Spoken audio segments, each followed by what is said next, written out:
Hello, everyone, and welcome back to Venus Visions, your new favorite spiritual channel. Welcome back to our series, Underworld Goddess Series. Let me put my herbs over here. I'm really excited for this series because, as you know, we are currently in the underworld, at least here in the northern hemisphere, nature-wise at least. We're, November, well, starting from October, November, December, that whole descent before we hit into winter. So I'm so excited for this series because there's so many archetypes from all different types and ancient worlds and different cultures that essentially are the same, that have the same story. Our first episode was about goddess Nephthys, Nephthys, which is the ancient Egyptian or Kemetic divine feminine underworld goddess or sister of goddess Isis or Aset. A second episode, we talked about Ereshkigal, the underworld goddess, the queen of the underworld. And today I am so excited for our third, and of course, given that the number is 3, I have to do Hecate, our triple goddess. And this is a card, oracle card I have for her here. She is shown as the mother, maiden crone. So who is Hecate? Hecate is really popular in our modern culture because you've probably seen her in so many movies or shows and depictions, and even actually the triple-headed dog from Harry Potter is considered to be an inspiration of her. She is seen everywhere, yet she is so mysterious and just stays behind. So today I'm just going to give you a brief history and then tell you more about the esoteric meaning behind this great energy. Also, how I got to know Hecate, it was so interesting because Hecate is like the first divine feminine entity, goddess, or energy that I literally heard. Like I heard her screaming at me, which was so interesting. And this was a few years ago when I started really diving into different divine feminine energies. At the time I was all about like, tell me all about the goddesses. I just want to know about goddesses. Who are they? And so I had somehow, the way it happened, it was like, it was so weird. It was like a dream / movie. I don't know how, but I decided to download this book on my phone. I don't know how I stumbled upon a book, but it was a book about different goddesses. And anyways, long story short, I never read the book, but what I did get from the book was Hecate. I just remember just skimming through it on my phone. Interestingly, she's actually associated with beauty, oracles, with everything, but she was under the oracles. At this time, I had also been, I just started my tarot journey. I don't know how I got called to buy the cards. It was just, again, it felt like a movie. The way I'm saying it is because when I'm recalling this time when all of this is happening, I know I was conscious, I was there, but it just felt like I was just watching myself going through it. It's just the weirdest thing, but it's so interesting how all of that came out in this video. As you know, I'm not really scripted. I just say whatever comes through my head. I was called to get the cards. I got the cards. I started doing them for just friends. And by the way, if you're interested in booking a tarot card reading with me, I just open it up to the world. Typically, I just do it for my own clients in my circle. But, given now that I'm out on YouTube, I'm out of the spiritual closet, I also wanted to open it up to the world. So please do email me below if you are interested. And until we set up our website and have everything more professional and organized there. For now, we just go through the email. Around that time, and I started also like researching different goddesses. And so I was looking up I was looking at this book, right? And so, like I said, I went right to the name, and I remember looking down, and the word I heard was Heka. It wasn't Hecate.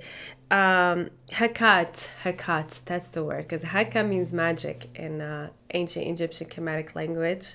I heard the word Hecate, and it was like she screamed at me, and I was like, who is this? Like, I can literally see the name coming out of the pages. It was the weirdest, craziest thing. And ever since then, I've had other experiences with different entities and different spirits and different energies and stuff, like different spiritual experiences, but it has never been this it was never this up close. And it's so ironic because she is seen, and her energy is known to be like just her in the background. She kind of just watches. She's very mysterious. She's not really upfront in your face. And so for her to introduce herself to me in a very upfront way is very ironic. But anyways, ever since then I started looking her up. And so anyway, who is Hecate? Hecate, really, her origin actually goes way beyond the Greek origins that we know, the ancient Greek religion at least. And even in ancient Greek, she was considered ancient. So in ancient Greek, when they started the Olympian era or even the Aeolian era, so that's when all the different gods and goddesses started coming into their religion. And that's when it was like a renaissance, right? There was so much art, and there was poetry and acting and these new inventions, and people were just living that la vida loca. It was beautiful time in ancient Greece, but at this time they started it was a newer way of life, right? So before then, there was, even to those people, there was an ancient time, right? And in that ancient time, there were different entities and spirits and gods. And Hecate is actually the only one from all the different gods and spirits from their own ancient time that actually made it through the Olympian age and became a god of her own right within a Titan. She's a Titan, actually, considered a Titan goddess. So that's another interesting point, is that out of all the different, when there was a transition between, social, economic systems and way of life, as well as religious beliefs, and there was a new philosophers born, and there was just a time of renaissance, a time of creativity, creation, a new age, just like we're entered now. We're entering into that entering into a new age is really chaotic usually at the end, because old must die for the new to be born. But anyway, when they had this new age, guess who survived and who made it through as one of the most important and most powerful goddesses? I remember when I learned about her initially, I was like, Greek? Like, I've heard about her from different spiritualists, especially those who are into alchemy and magic, and there's some witches as well, just people who are just into this kind of occult world, especially women and divine feminine energies, those that have more of that feminine aspect to them. They're very much drawn to Hecate, and they actually call her the goddess of witchcraft and the goddess of witches. And so I thought it was odd, because I'm like, she's more of like Wicca. Wicca's like a European base, and at this time I was like so far away from anything that has to do with Wicca. Like, now I know more. I've been exposed to more of their teachings and more of their archetypes that are honored in that system. But at the time, I just felt like I didn't want to be disrespectful. Yeah, and it's the same thing with a lot of even African systems today, and even the Orishas. And I'll speak about some of them, because I was very much like, and I'm so glad I was. And I feel like I went through the spiritual path in such a correct way. I don't know if that's even a thing. Is there a correct way?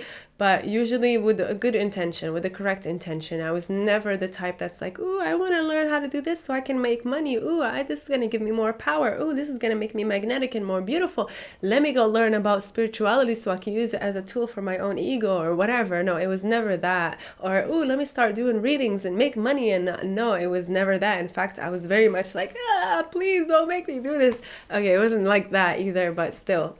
And I'm glad I did that. So there was a lot of things that would come to me or I would stumble upon, but I was very, very careful about, and I'm still that way with a lot of things now, because I know that I don't know much. I don't know. And the more I know it sounds cliche, but the more you learn about stuff, the more you feel like, oh my God, like I have no idea what I'm doing. So things that, because even though I don't know, I do know that those things are very powerful, and just making the wrong move in whichever way, it's just a trap. I mean, the spiritual realm, it's just like a jungle, right? You don't go out to the jungle. It's full of traps.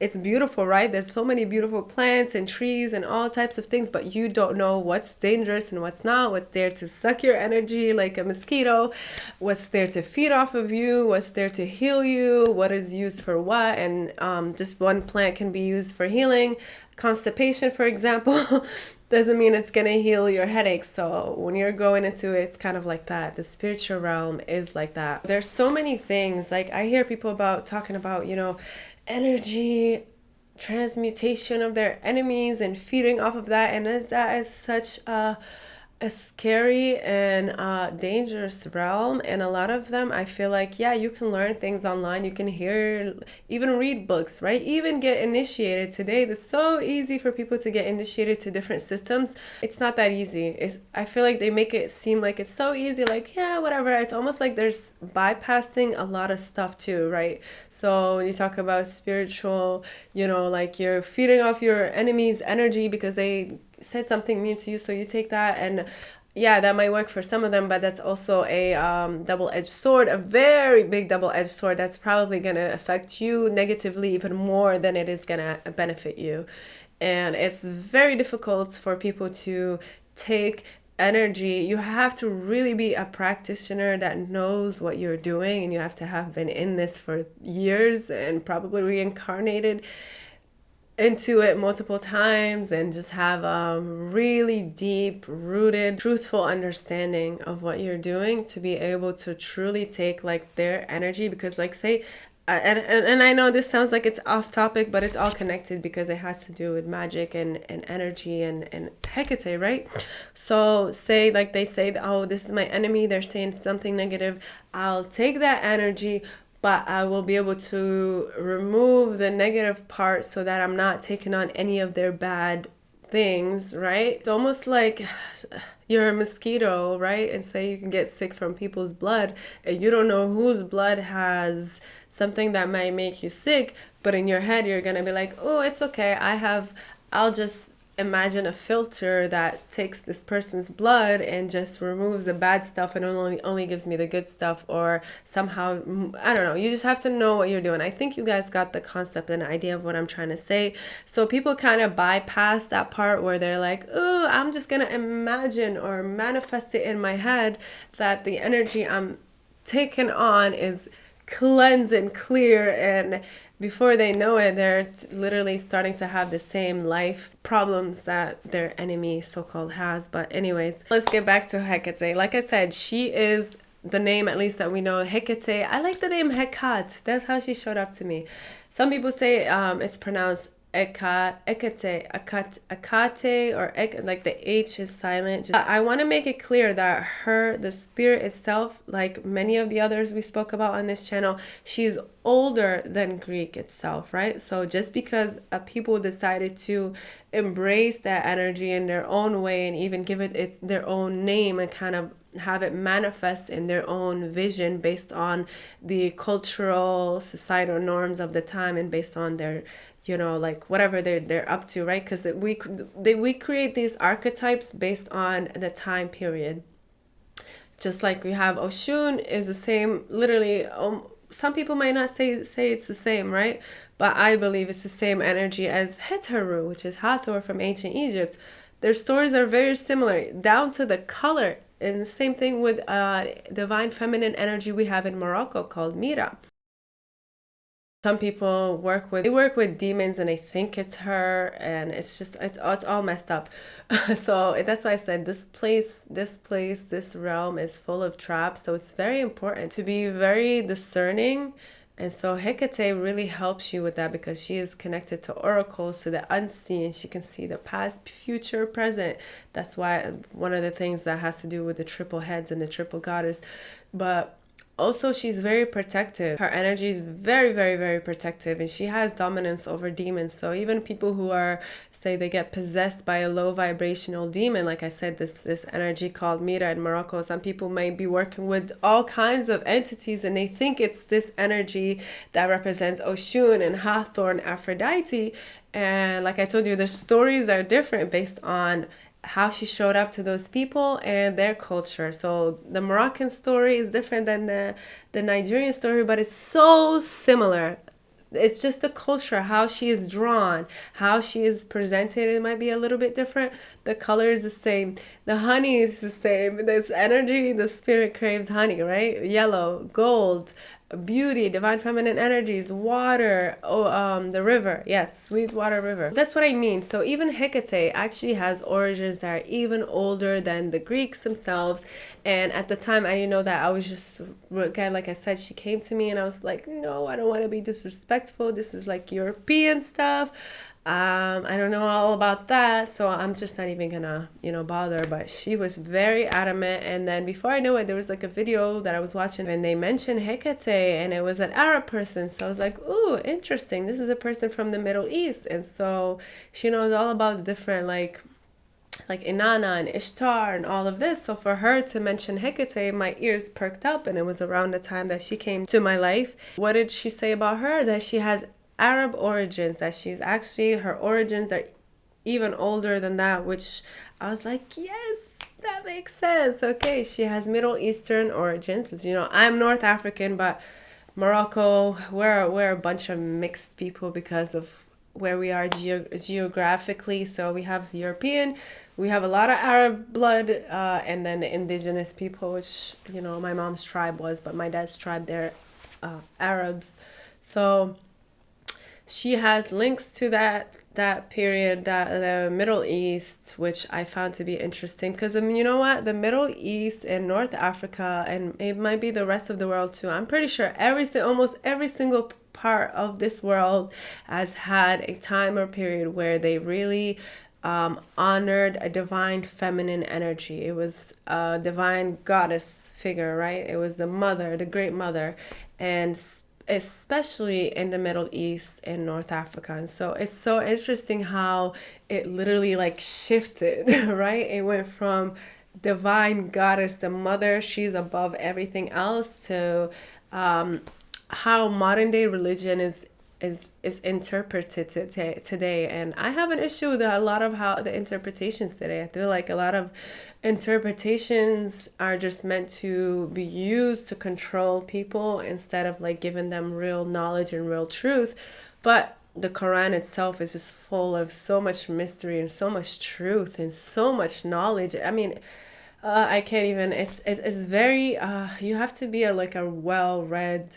I'm not even there yet, right? I have only just the verses I would hear or read here and there, but the messages have always been so correct, yet they're very mysterious, and it's literally a book of magic. Honestly, that's the best way you can explain it. A book of alchemy. A book of alchemy. So came from that time. And although, right, the Middle East now is considered very, I would say there's a lot of toxic masculinity, and it's the whole world, right? It's not just the Middle East, but especially in the Middle East and North Africa and Asian countries. And this distorted image of the patriarchy, of the masculine, right? It's all patriarchal. And patriarchy doesn't mean man, by the way. There are women who are patriarchal. There are women who helped push this patriarchal movement. But essentially, it doesn't mean, it's not representing the divine masculine. No, in fact, it is actually a distorted image of the masculine. That way, it can give you hey, this is a definition of what being a masculine is. This is what God is like. Therefore, women suck, and divine feminine mother, they all suck. And because we follow the masculine, divine masculine, and they tell us this, but it's not true. Why would the divine masculine feel threatened? They are the divine masculine, I just think it's interesting how it happened mostly in the regions that were really honoring the Great Mother the most, right? Those were the ones that she got taken away from there the most.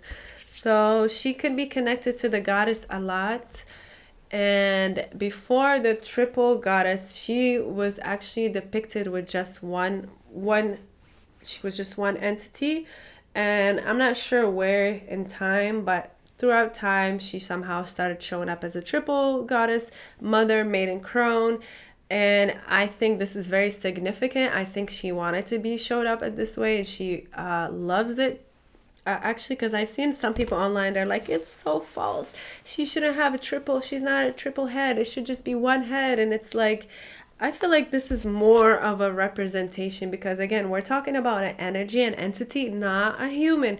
The same thing with the Neterus, the ancient Egyptian Neterus. A lot of people confuse this and they just assume these people were humans that once lived. And of course, there must have been humans that once lived that embodied this energy, that had it more than others, that this energy walked with them. But this is a spirit. This is not a human. And so for it to be represented in a triple form, or her to be as a crone. I also heard this argument a lot where people are like, no, she's not a crone. Crones are bad. It's like, what is wrong with being a crone? As you can see, I'm fully embracing my grays today and my natural hair.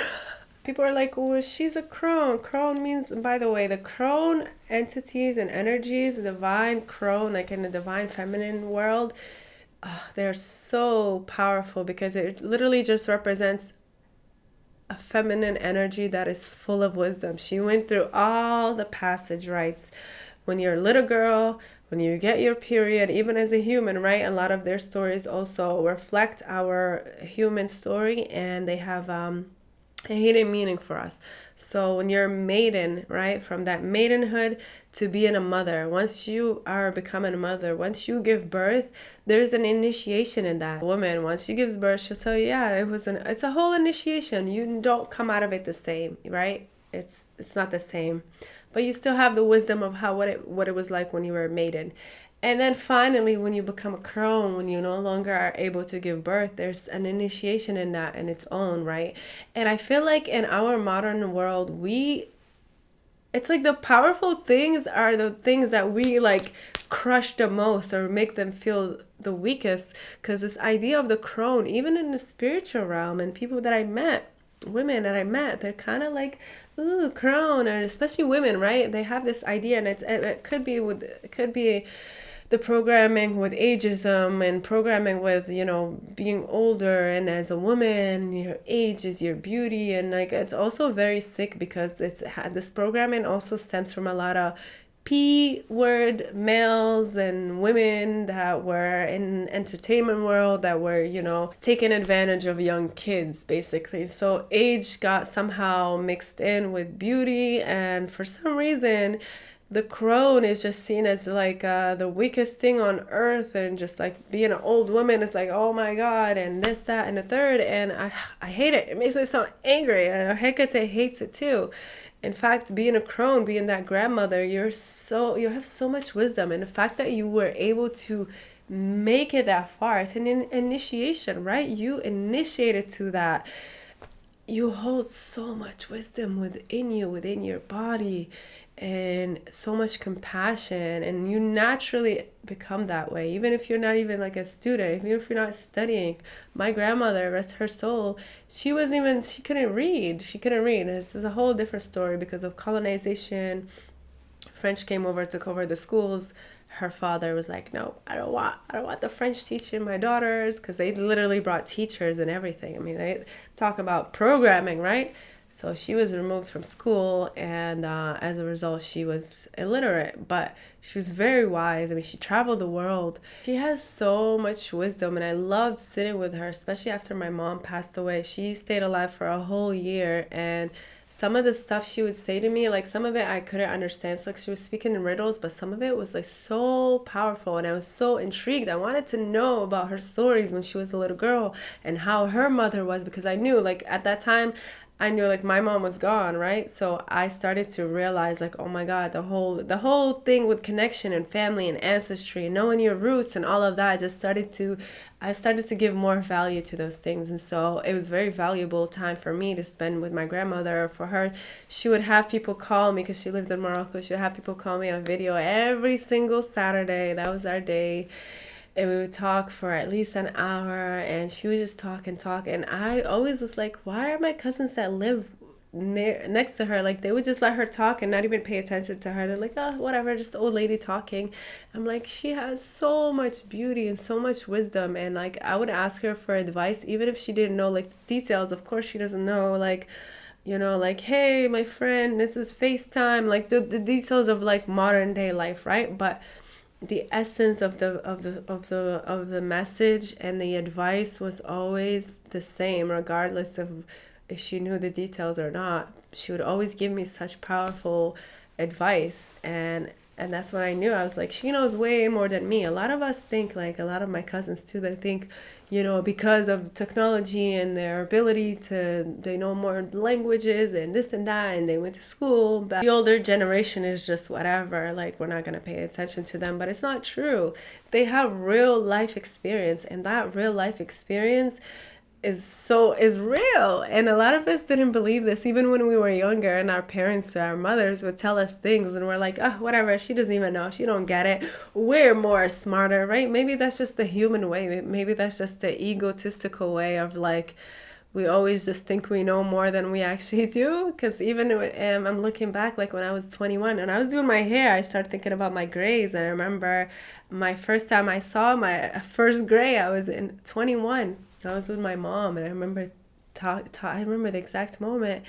And I thought to myself, as I'm thinking about this story, I thought to myself, wow, I really thought I had life figured out back then. Because now when I hear the age 21, and again, all of this has to do with Hecate, because she deals with time, right? She's past, present, future, and all of that. And so I hope you're picking up why all these rambling and stories I'm giving you, how they essentially have her energy in there. Yeah. But yeah, I was thinking, I was like, wow, I really thought I had it all figured out. But now when I think someone is 21, I'm like, oh, they're young, they don't know any better. So it's the same thing when we're at the age we think we know it all, but when we're older, we think that the person who's younger doesn't know any better, but then we also think the person who's older is also behind, and somehow just life moved on and kept them in the past, and that they don't know anything either. So it's just very interesting.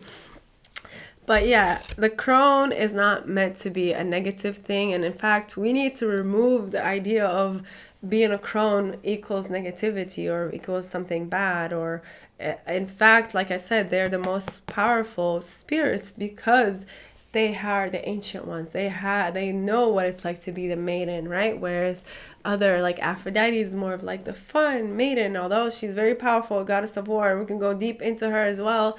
Oh, she is Oshun. But her energy is more invoked in like in love and marriage and beauty and also knowing thyself, but usually knowing thyself at that age, right? But the crone is more it's different. It's just different. So she is the goddess of the crossroads. She is also connected to the crossroads. So whenever you are at the crossroads of your life, if you're going through some kind of difficulties or things like that, you might feel her energy going on. Like I said, she is the goddess of alchemy.